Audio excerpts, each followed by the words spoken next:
ಸ್ನೇಹಿತರೆ ನಮಸ್ಕಾರ. ಶಿಕ್ಷಣ ಇಲಾಖೆ ಅದೆಷ್ಟರ ಮಟ್ಟಿಗೆ ಅಧೋಗತಿಗೆ ಹೋಗ್ತಾ ಇದೆ ಅಂಥೇಳಿ ನಿಜಕ್ಕೂ ಬೇಸರ ಆಗುತ್ತೆ. ನಾನು ಯಾಕೆ ಈ ಮಾತನ್ನು ಹೇಳ್ತಿದ್ದೀನಿ ಅಂದರೆ 2025ನೇ ಸಾಲಿನ ಸರ್ಕಾರಿ ಶಾಲೆಯ SLC ಪರೀಕ್ಷೆಯಲ್ಲಿ, ಅದು SLC ಪರೀಕ್ಷೆಯ ಕನ್ನಡದ ಸಬ್ಜೆಕ್ಟ್ನಲ್ಲಿ ಸುಮಾರು 1,50,000 ವಿದ್ಯಾರ್ಥಿಗಳು ಫೇಲ್ ಆಗಿದ್ದಾರೆ. ನಾವು ಕನ್ನಡ ಶಾಲೆ ಉಳಿಬೇಕು, ಕನ್ನಡದ ವಿದ್ಯಾರ್ಥಿಗಳು ಬೆಳಿಬೇಕು, ಅವ್ರಿಗೆ ಅವಕಾಶ ಕಲ್ಪಿಸಬೇಕು, ಕನ್ನಡ ಉಳಿಸಿ, ಕನ್ನಡ ಬೆಳೆಸಿ, ಕನ್ನಡ ವಿದ್ಯಾರ್ಥಿಗಳನ್ನು ಮುನ್ನೆಲೆಗೆ ತನ್ನಿ ಅಂತೇಳಿ ಹೋರಾಟಗಾರರು, ಸಾಹಿತಿಗಳು, ಚಿಂತಕರು, ಪತ್ರಕರ್ತರು ಬಾಯಿ ಬಡ್ಕೊಳ್ತಾ ಇದ್ದಾರೆ. ಆದರೆ ಶಿಕ್ಷಣ ಇಲಾಖೆಯಲ್ಲಿ 1.5 ಲಕ್ಷ ವಿದ್ಯಾರ್ಥಿಗಳು ಫೇಲ್ ಆಗಿದ್ದಾರೆ, ಯಾವುದರಲ್ಲಿ? ಕನ್ನಡ ಸಬ್ಜೆಕ್ಟ್ನಲ್ಲಿ. ಹಾಗಿದ್ರೆ ಯಾವ ದಿಕ್ಕಿನತ್ತ, ಯಾವ ಮಟ್ಟದಲ್ಲಿ ಶಿಕ್ಷಣ ಇಲಾಖೆ ತನ್ನ ಅಧೋಗತಿಯನ್ನು ಕಾಣ್ತಾ ಇದೆ ಅನ್ನೋದನ್ನು ನಾವು ಅರ್ಥ ಮಾಡ್ಕೋಬೇಕಾಗಿದೆ. ಇದ್ರ ಬಗ್ಗೆ ಇದಕ್ಕೆ ಕಾರಣ ಏನು, ಮುಂದೇನು ಮಾಡಬೇಕಾಗಿದೆ, ಸರ್ಕಾರ ಎಚ್ಚೆತ್ಕೊಂಡಿದೆಯಾ, ಶಿಕ್ಷಣ ಇಲಾಖೆ ಏನು ಮಾಡ್ತಾಯಿದೆ, ಇವೆಲ್ಲದ್ರ ಬಗ್ಗೆ ನಾವು ಚರ್ಚೆಯನ್ನು ಮಾಡ್ತಾ ಹೋಗೋಣ.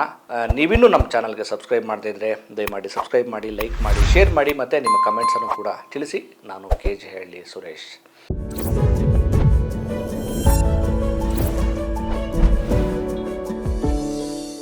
ಪ್ರಿಯ ವೀಕ್ಷಕರೇ, ಇದು ಕರ್ನಾಟಕ, ನಾವು ಕನ್ನಡಿಗರು.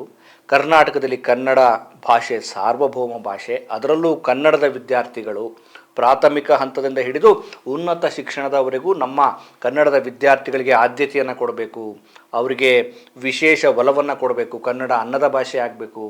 ವಿದ್ಯಾರ್ಥಿಗಳು ಕನ್ನಡವನ್ನು ಅಧ್ಯಯನ ಮಾಡಿದಂಥ ವಿದ್ಯಾರ್ಥಿಗಳು ಏನು ಭವಿಷ್ಯದಲ್ಲಿ ಬದುಕನ್ನು ಕಟ್ಕೊಳ್ಬೇಕು, ಹಾಗೆ ಹೀಗೆ ಅಂತ ಎಲ್ಲ ಚರ್ಚೆಗಳು ನಡೀತಾ ಇದ್ದಾವೆ. ಸರ್ಕಾರವೂ ಕೂಡ ಪ್ರಯತ್ನ ಪಡ್ತಾ ಇದೆ, ವ್ಯವಸ್ಥೆ ಕೂಡ ಯೋಚನೆ ಮಾಡ್ತಾ ಇದೆ.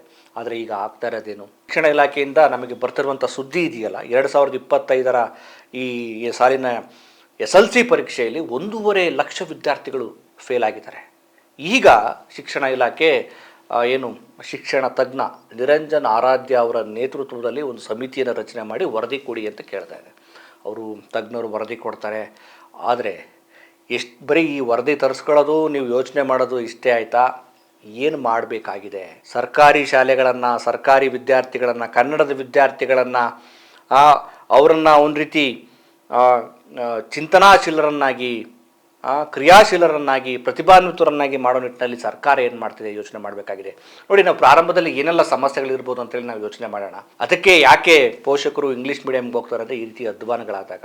ಕನ್ನಡ ಭಾಷೆಯಲ್ಲೇ ಫೇಲ್ ಆಗ್ತಾರೆ ಅಂತಂದರೆ ಇನ್ನು ಯಾವ ಭಾಷೆ, ಇನ್ನು ಹಿಂದಿ ಕತೆ ಏನು, ಇನ್ನು ಇಂಗ್ಲೀಷ್ ಕತೆ ಏನು, ಬೇರೆ ಬೇರೆ ಮ್ಯಾಥ್ಸು, ಸೈನ್ಸು, ಅವುಗಳ ಕತೆ ಏನು? ಇದಕ್ಕೆ ಕಾರಣ ಏನು ಅಂತ ನಾವು 1 to 1 ಡೀಟೇಲಾಗಿ ನೋಡ್ತಾ ಹೋಗೋಣ. ಪ್ರಾರಂಭದಲ್ಲಿ ನೋಡಿ, ಇದಕ್ಕೆ ಕಾರಣವನ್ನು ಹುಡುಕ್ತಾ ಹೋದರೆ ಪಠ್ಯಪುಸ್ತಕಗಳ ಸಮಸ್ಯೆ, ಬೋಧನಾ ವಿಧಾನದ ಸಮಸ್ಯೆ ಅಂತ ಹೇಳಲಾಗ್ತಾ ಇದೆ. ನಿಜ, ಈಗ ಏನು ಪಠ್ಯಗಳನ್ನು ತಯಾರು ಮಾಡುವಂಥ ಸಮಿತಿ ಇದೆಯಲ್ಲ, ತುಂಬ ಕ್ಲಿಷ್ಟಕರವಾದಂಥ ವ್ಯಾಕರಣಗಳ ಕಬ್ಬಿಣದ ಕಡಲೆ ಅಂತ ವ್ಯಾಕರಣಗಳನ್ನು ತಂದು ಅಲ್ಲಿ ಇಟ್ಟರೆ ವಿದ್ಯಾರ್ಥಿಗಳನ್ನು ಅರ್ಥ ಮಾಡ್ಕೊಳ್ಳೋದು ಹೇಗೆ?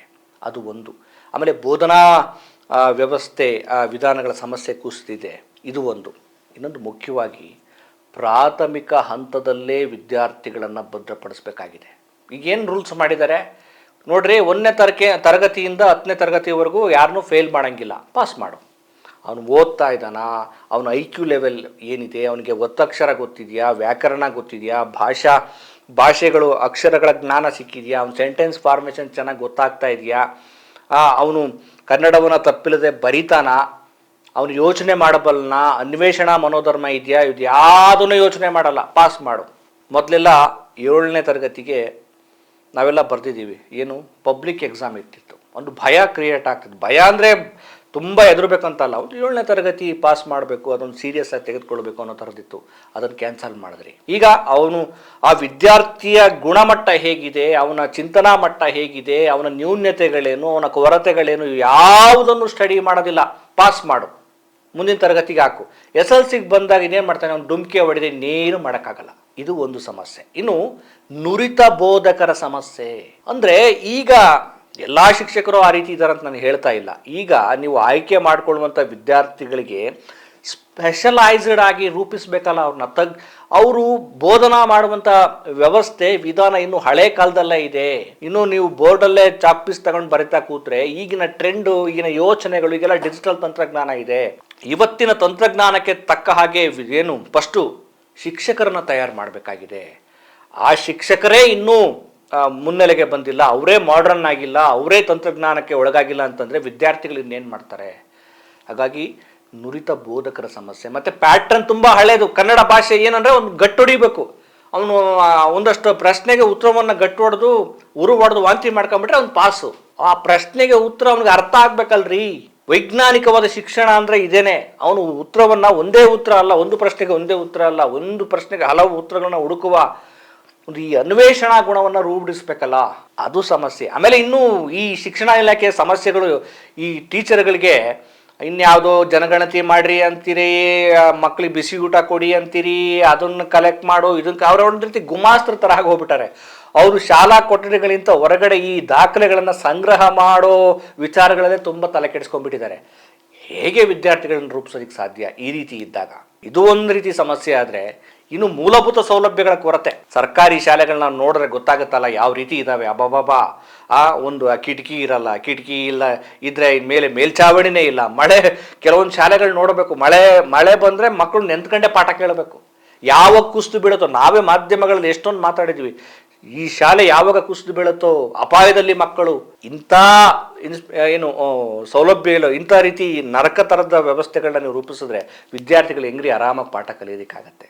ಸರಿಯಾದ ಮೂಲಭೂತ ಸೌಲಭ್ಯಗಳಿಲ್ಲ, ಶೌಚಾಲಯಗಳಿಲ್ಲ, ಒಳ್ಳೆಯ ಉನ್ನತ ಮಟ್ಟದ ಅತ್ಯಾಧುನಿಕ ದರ್ಜೆಯ ನೀವು ಶಾಲಾ ಕೊಠಡಿ ವ್ಯವಸ್ಥೆಯನ್ನು ಮಾಡಿಲ್ಲ.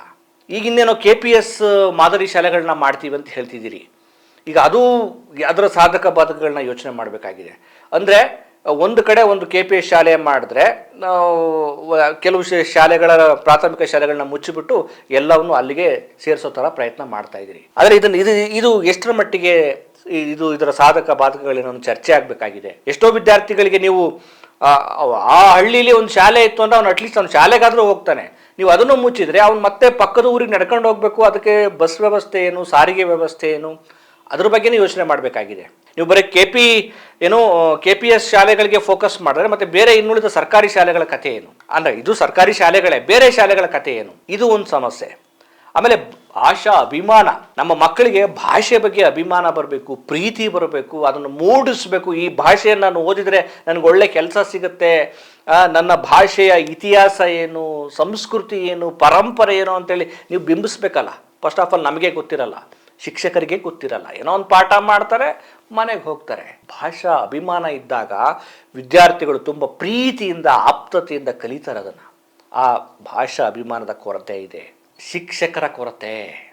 ಒಂದು ಅಂದಾಜು ಪ್ರಕಾರ ಒಂದು 60,000 to 70,000 ಶಿಕ್ಷಕರು ಕೊರತೆ ಇದೆ ರಾಜ್ಯದ ಸರ್ಕಾರಿ ಶಾಲೆಗಳಲ್ಲಿ. ಆ ಶಿಕ್ಷಕರನ್ನ ನೇಮಕಾತಿನೇ ಮಾಡ್ಕೊಂಡಿಲ್ಲ. ಹೇಗೆ ಪಾಠ ಮಾಡ್ತಾರೆ? ಹೇಗೆ ಪಾಠ ಮಾಡೋದಕ್ಕೆ ಸಾಧ್ಯ? ಹೀಗೆ ಹಲವಾರು ಸಮಸ್ಯೆಗಳು ಸರ್ಕಾರಿ ಶಾಲೆಯ, ಕನ್ನಡದ ಶಾಲೆಯ ಮಕ್ಕಳನ್ನು ಕಾಡ್ತಾ ಇದ್ದಾವೆ. ಈ ಎಲ್ಲ ಸಮಸ್ಯೆಗಳಿಂದ ಅವ್ರನ್ನ ಪಾರು ಮಾಡಿದ್ರೆ ವೈಜ್ಞಾನಿಕವಾಗಿ ಒಳ್ಳೆಯ ಸೌಲಭ್ಯ, ಡಿಜಿಟಲ್ ತಂತ್ರಜ್ಞಾನದ ಶಿಕ್ಷಣ, ಮತ್ತು ಅವರಿಗೆ ಅತ್ಯಾಧುನಿಕವಾದಂಥ ವ್ಯವಸ್ಥೆ, ಅವರ ಯೋಚನೆಗಳು, ಚಿಂತನಾ ಗ್ರಹಿಕೆ, ಮತ್ತು ಪಾಠವನ್ನು ಕಲಿಸುವ ಮಾರ್ಗ, ಮತ್ತು ತಳ ಹಂತದಲ್ಲೇ, ಪ್ರಾಥಮಿಕ ಹಂತದಲ್ಲೇ ಅವರನ್ನು ಒಂದು ಕಠಿಣವಾಗಿ ರೂಪಿಸುವಂಥ ಒಂದು ಪ್ರಯತ್ನ. ಯಾರೆಲ್ಲ ದಡ್ಡ ವಿದ್ಯಾರ್ಥಿಗಳಿದ್ದಾರೆ, ದಡ್ಡ ಅಂತ ಅಲ್ಲ, ಸ್ವಲ್ಪ ಹಿಂದುಳಿದರೆ ಕಲಿಕೆಯಲ್ಲಿ, ಅವ್ರನ್ನ ಫೋಕಸ್ ಮಾಡಿ ಅವರನ್ನು ಮುನ್ನೆಲೆಗೆ ತರುವಂಥ ಒಂದು ಕಲಿಕಾ ಮಾದರಿಯ ಯೋಜನೆಗಳು ಇವೆಲ್ಲ ಬರಬೇಕಾಗಿದೆ. ಈಗೇನೋ 1.5 ಲಕ್ಷ ಹೇಳ್ತೀರಿ, ಮತ್ತು ನಾಳೆ ಇನ್ನೂ ಆ ಸಂಖ್ಯೆ ಹೆಚ್ಚಾಗ್ಬೋದು. ವರದಿ ಕೊಡ್ತಾರೆ, ನೀವು ವರದಿಯನ್ನು ಕಾಟಾಚಾರಕ್ಕೆ ತೆಗೆದುಕೊಳ್ತೀರಿ, ಇಷ್ಟು ಮಾತ್ರಕ್ಕೆ ಆಗಬಾರ್ದು. ಕೊನೆಯ ಪಕ್ಷ ಅದನ್ನು ಅತ್ಯಂತ ಗಂಭೀರವಾಗಿ, ವೈಜ್ಞಾನಿಕವಾಗಿ, ಸಾಂಸ್ಕೃತಿಕವಾಗಿ ಮತ್ತು ಮಾಡರ್ನೈಸ್ ಆಗಿ ಶಿಕ್ಷಣ ಕಲಿಸೋ ವ್ಯವಸ್ಥೆಯನ್ನು ಮಾಡಿದಾಗ ಮಾತ್ರ ನಮ್ಮ ವಿದ್ಯಾರ್ಥಿಗಳು, ಅದರಲ್ಲೂ ಕನ್ನಡದ ಮಕ್ಕಳು ಬೆಳೆಯೋದಕ್ಕೆ ಸಾಧ್ಯ ಮತ್ತು ಪಾಸ್ ಆಗೋದಕ್ಕೆ ಸಾಧ್ಯ. ಈ ನಿಟ್ಟಿನಲ್ಲಿ ಶಿಕ್ಷಣ ಇಲಾಖೆ ಯೋಚನೆ ಮಾಡಲಿ. ನಮಸ್ಕಾರ.